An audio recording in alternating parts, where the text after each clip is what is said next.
Hello student, myself Prashant Singh and today we start class 10 Geography first lesson Resources and Development.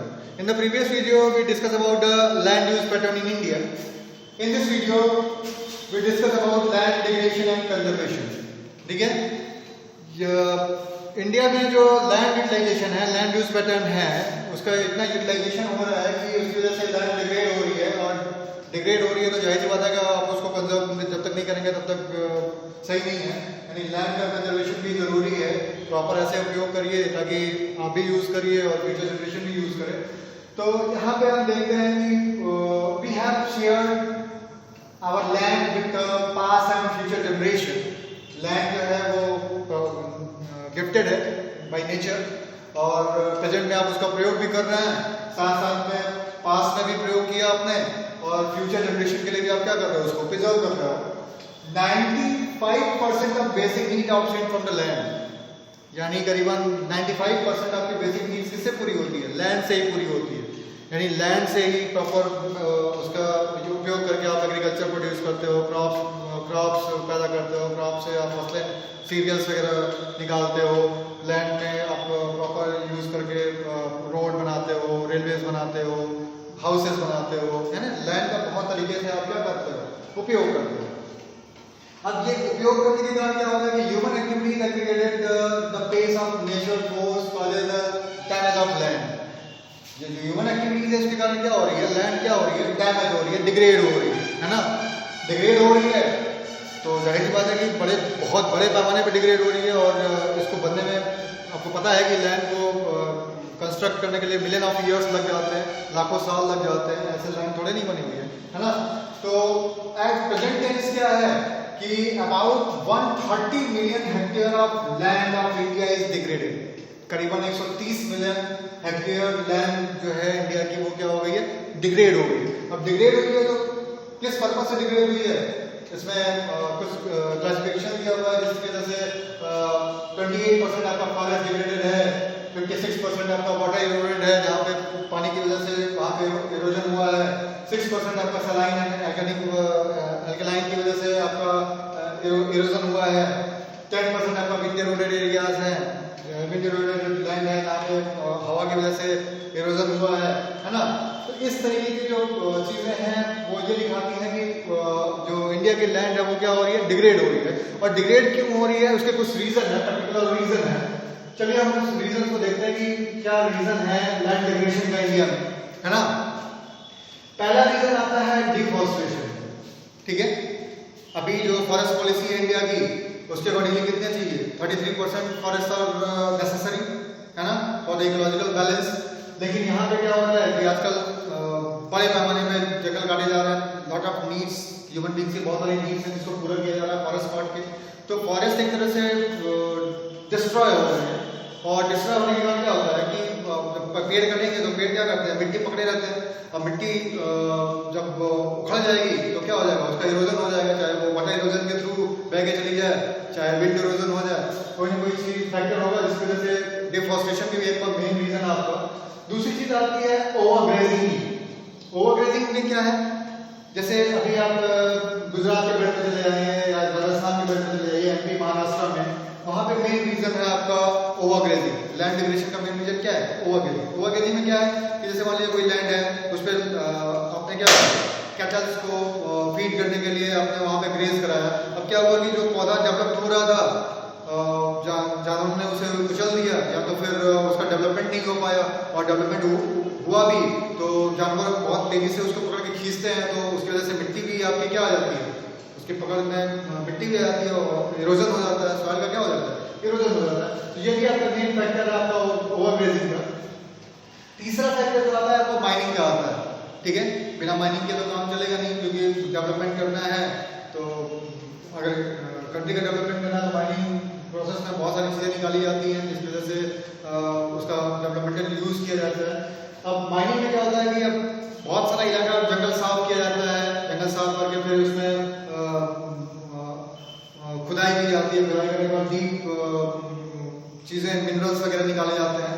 अब ये mining करने की वजह से वहां की जमीन क्या हो जाती है, इरोड हो जाती है ना, उसका क्षरण हो जाता है और वो करके चाहे वो वाटर इरोजन में बह जाती है या फिर विंड इरोजन के कारण बह जाती है, और वो जमीन पूरी तरह से क्या हो जाती है, बेकार हो जाती है, अनफर्टाइल हो जाती है, उनका आप उपयोग नहीं कर सकते।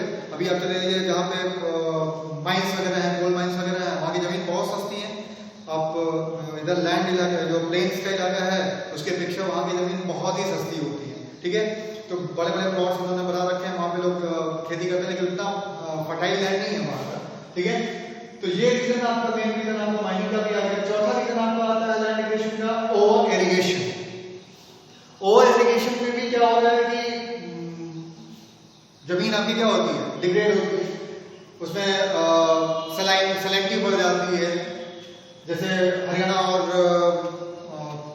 पंजाब और वेस्टर्न यूपी की बात करते हैं तो यहाँ पे मतलब लॉट ऑफ क्रॉप्स ली जाती है इरिगेशन की वजह से, ओवर इरिगेशन किया जाता है।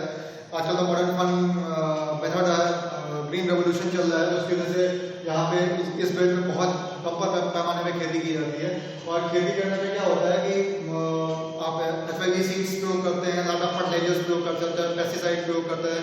अब इन सारी चीज़ों के लिए क्या चाहिए, वाटर नेसेसरी टास्क है, यानी आपको जहाँ पे 1-2 सिंचाई आप कर रहे थे वहाँ पे आपको कम से कम 6 या 7 सिंचाई करनी है, तो एक्स्ट्रा वाटर ओवर इरिगेशन आपका लग रहा है। ओवर इरिगेशन की वजह से एक तो पहली चीज़ की वाटर टेबल नीचे चला जाता है, दूसरी चीज़ आपका यह है कि लगातार आप वाटर यूज कर रहे हैं तो उसके वजह से जो लैंड है वो थोड़ा डिग्रेड हो जाती है, या फिर सॉइल इरोजन हो जाता है उसका वाटर की वजह से, या फिर उसकी सैलिनिटी कैपेसिटी उसकी क्या हो जाती है, बढ़ जाती है, यानी वो क्या हो जाता है, क्षारीय टाइप में हो जाता है। वहाँ पे आपकी फर्टिलिटी क्या हो जाएगी, डिग्रेड हो जाएगी। और अगर ये सारी चीजें ना डाली जाए, चाहे वो फर्टिलाइजर्स है या फिर इंसेक्टिसाइड है, पेस्टिसाइड है, अगर ये ना डाली जाए तो वहाँ पर प्रोडक्शन होगा ही नहीं। जैसे पंजाब का केसेस अगर ले लीजिए, वहाँ पे अगर ये सारी चीजें ना की जाए तो जमीन बेकार है, वहाँ पे यूजलेस है ना। तो ये भी रीजन आपका है ऑर्गेनिक का।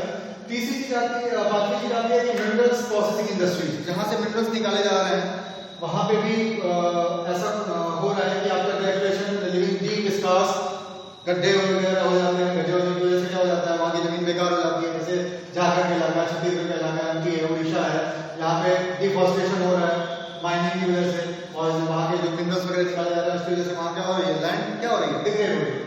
अगली चीज आती है इंडस्ट्रियल गैसेस की। ये जो इंडस्ट्रीज वगैरह जो चीजें मैन्युफैक्चर करती है, गुड्स मैन्युफैक्चर करती है, तो बहुत सारा रॉ मटेरियल्स क्या करती है, बाहर डिस्पोजल करती है। डिस्पोजल करने के कारण क्या होता है, लैंड और वाटर पॉल्यूशन होता है, और लैंड और वाटर पॉल्यूशन होगा तो जाहिर बात है कि जो वेस्टेज निकाल के बाहर निकाल के लेके जाएंगी तो कहीं ना कहीं तो गिराएंगी। अब गिराती यहाँ पे वहाँ पे लैंड क्या हो जाती है, बेकार हो जाती है, यूजलेस हो जाती है, और वाटर पॉल्यूशन भी होता है ना, एनवायरमेंटल पॉल्यूशन भी होता है, तमाम तरह की चीजें हो जाती हैं इसकी वजह से, इंडस्ट्रियल वेस्टेज की वजह से, और जमीन क्या हो जाती है, अनफर्टाइल हो जाती है। अब इसका सोल्यूशन क्या है, किस तरीके से लैंड डिग्रेडेशन को हम रोक सकते हैं या उसको कंजर्व कर सकते हैं, तो उसके लिए ठीक जस्ट इसका अपोजिट कर लेते हैं। क्या कर लेंगे, डिफॉरेस्टेशन है तो हम क्या कर सकते हैं, एफॉरेस्टेशन कर सकते हैं, यानी अधिक से अधिक पेड़ लगा सकते हैं, है ना।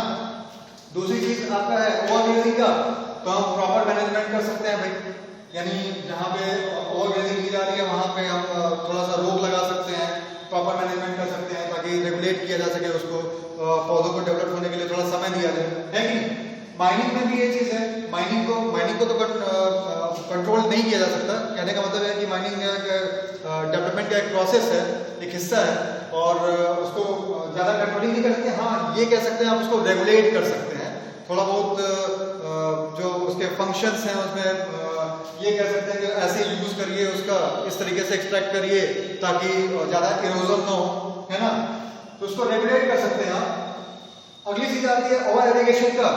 तो ओवर इरिगेशन में क्या कर सकते हैं आप, उसके एंटी में क्या कर सकते हैं आप कि ड्रिप और स्प्रिंकलर इरिगेशन कर सकते हैं। जैसे अभी आप राजस्थान के बेल्ट पे चले जाइए, वहां पे क्या है, वाटर लेवल बहुत नीचे है, तो वहां पे क्या किया जाता है, स्प्रिंकलर इरिगेशन की जाती है। वहां पे क्या पाइपलाइन बिछी हुई है और पाइपलाइन के थ्रू क्या की जाती है, सिंचाई की जाती है ना। तो इस तरीके से क्या कर सकते हैं, ड्रिप इरिगेशन कर सकते हैं, स्प्रिंकलर इरिगेशन कर सकते हैं। ये क्या है, ओवर इरिगेशन का क्या है, आपका कंजर्वेशन है ना।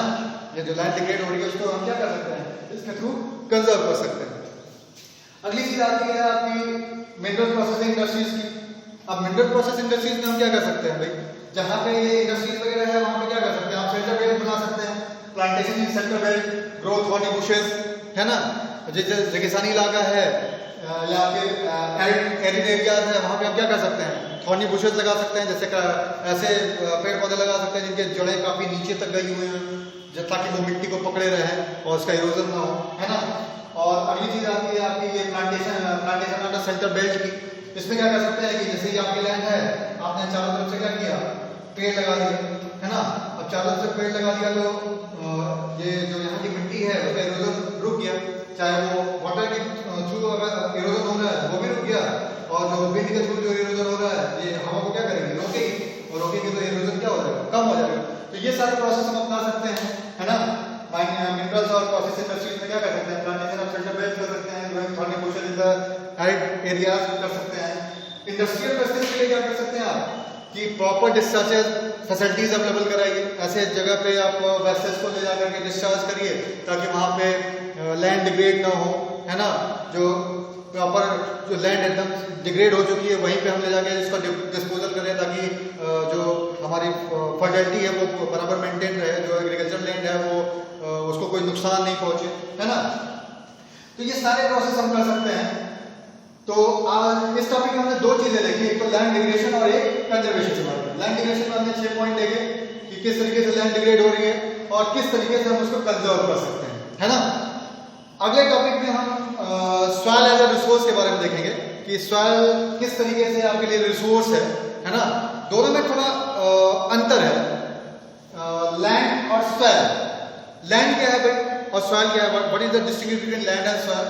तो लैंड जो है वो प्रॉपर पूरा इलाका है, यानी लैंड एरिया इंडिया का कितना है 3.28 मिलियन स्क्वायर किलोमीटर, यानी टोटल लैंड। टोटल लैंड में आपका प्लेट्यूज भी आता है, माउंटेन भी आता है, प्लेन्स भी आता है, डेजर्ट भी आता है, सभी सारा जो लैंड है वो लैंड कैटेगरीज के अंतर्गत आता है। और लैंड का जो क्लासिफिकेशन है, यानी जो विभिन्न तरीके की जो क्लासिफिकेशन उसका किया गया कि इस तरीके की लैंड है तो कौन सी होगी, वो क्या है आपका सॉइल, जैसे एलुवियल सॉइल या फिर डेजर्ट सॉइल या माउंटेन सॉइल। इस तरीके के जो सॉइल्स का क्लासिफिकेशन किया गया वो क्या है आपकी सॉइल, है ना। तो दोनों में यही अंतर है।